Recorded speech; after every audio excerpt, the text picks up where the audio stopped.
Olá, pessoal, tudo bem com vocês? Me chamo Renata Santos, sou técnica em radiologia e hoje eu vou estar ministrando para vocês densitometria óssea.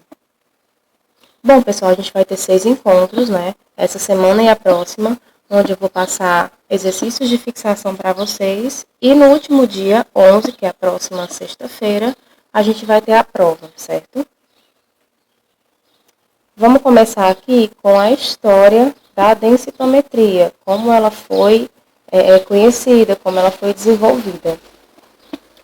A densitometria óssea foi desenvolvida por John Cameron e James Sorensen em 1963.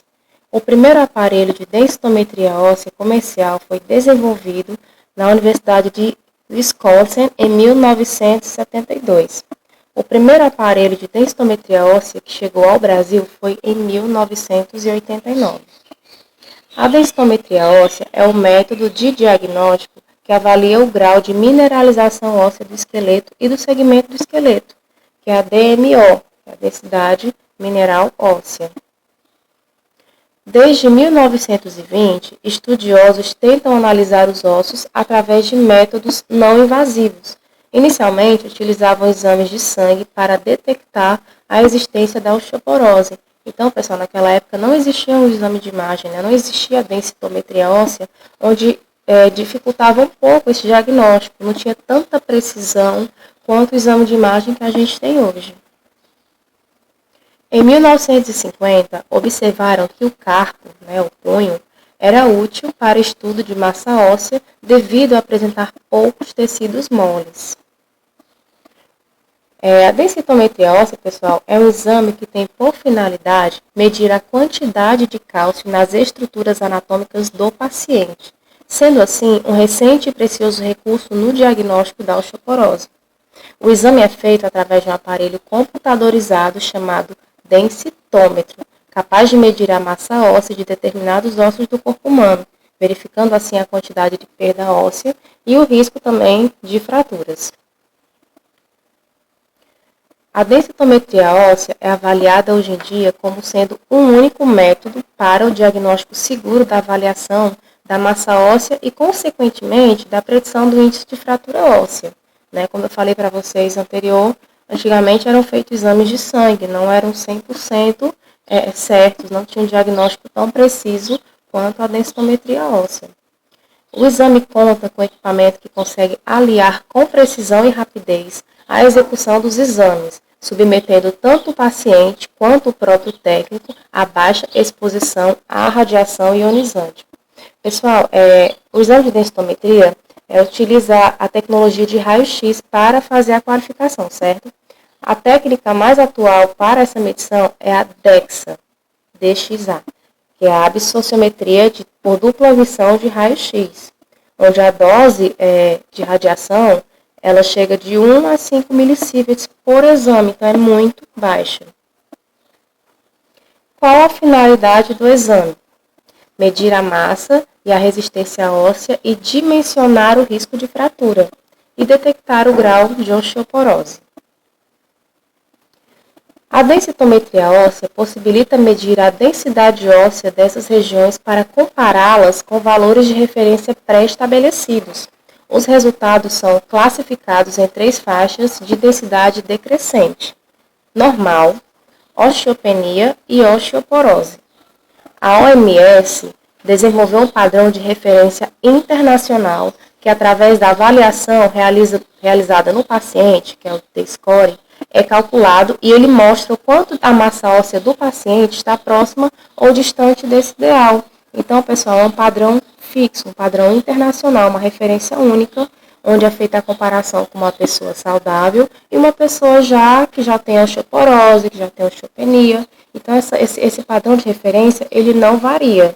Ele é um padrão fixo, é um padrão internacional desenvolvido pela Organização Mundial de Saúde. E o que é T-score?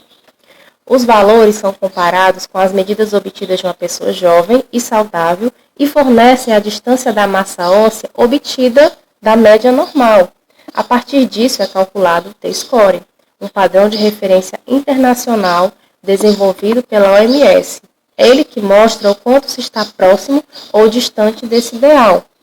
O T-score inicia do número 0, que representa a média, e parte para uma escala de números positivos ou negativos.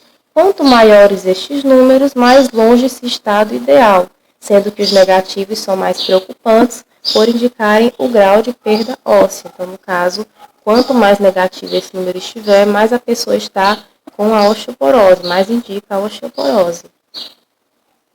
Como é o procedimento?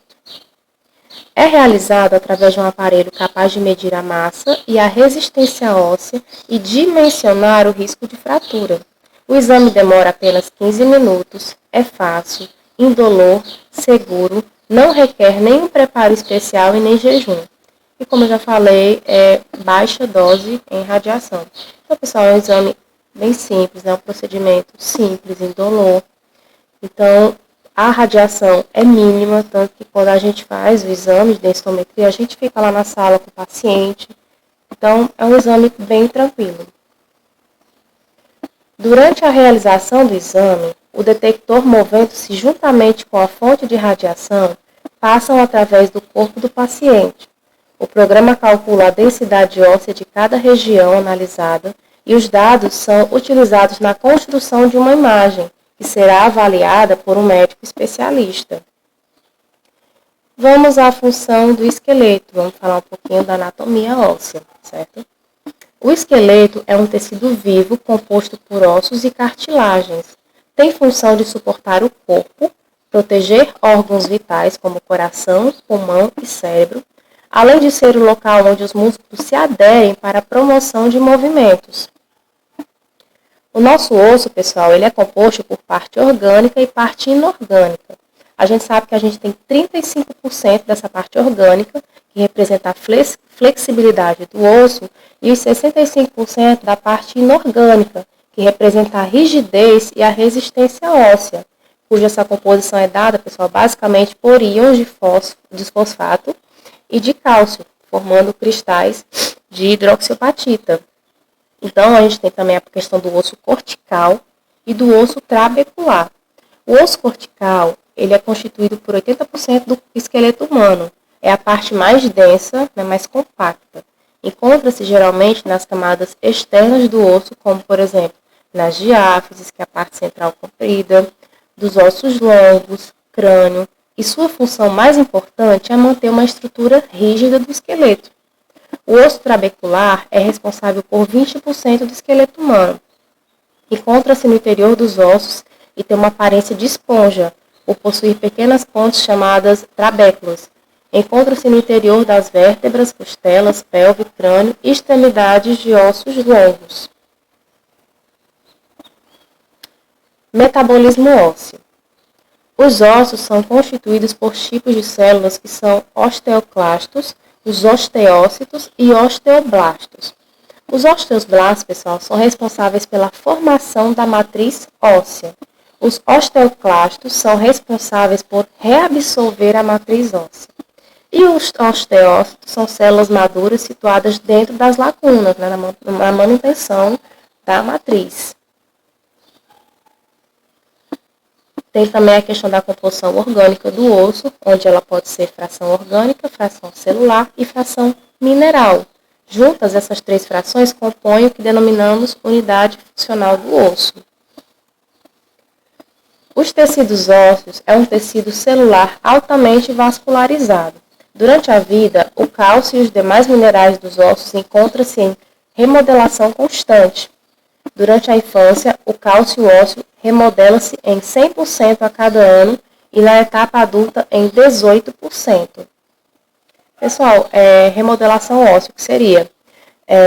Remodelação óssea ou metabolismo ósseo é um processo contínuo no qual o tecido ósseo maduro ele é removido do tecido formado normal, certo?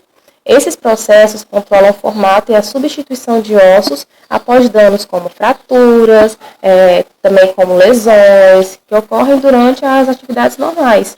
Então, a quantidade de massa presente no esqueleto é o resultado da formação, da reabsorção, onde temos aí ativação, reabsorção e reversão. Onde a ativação, durante essa fase, As células precursoras na medula óssea, elas vão respondendo a sinais físicos e hormonais. A reabsorção, os teoclastos são recrutados para a superfície, que é o processo chamado de ativação, e reabsorvem uma quantidade de mineral, criando uma cavidade nas lacunas no osso trabécula. Essa fase dura em torno de 2 semanas e é seguida por um período de aparente inatividade no sítio da reabsorção. E já a fase da reversão, como esse processo ocorre entre a remoção do osso e a sua subsequente substituição. Por um sinal desconhecido, os osteoblastos, são as células que sintetizam a nova matriz, aderem à superfície da cavidade. O conceito da densitometria. A densitometria óssea é o exame do diagnóstico por imagem que permite identificar de forma precoce a diminuição da massa óssea, determinando os riscos de fraturas. O exame de densitometria emite baixas doses de radiação e tem enorme relevância para o estudo ósseo.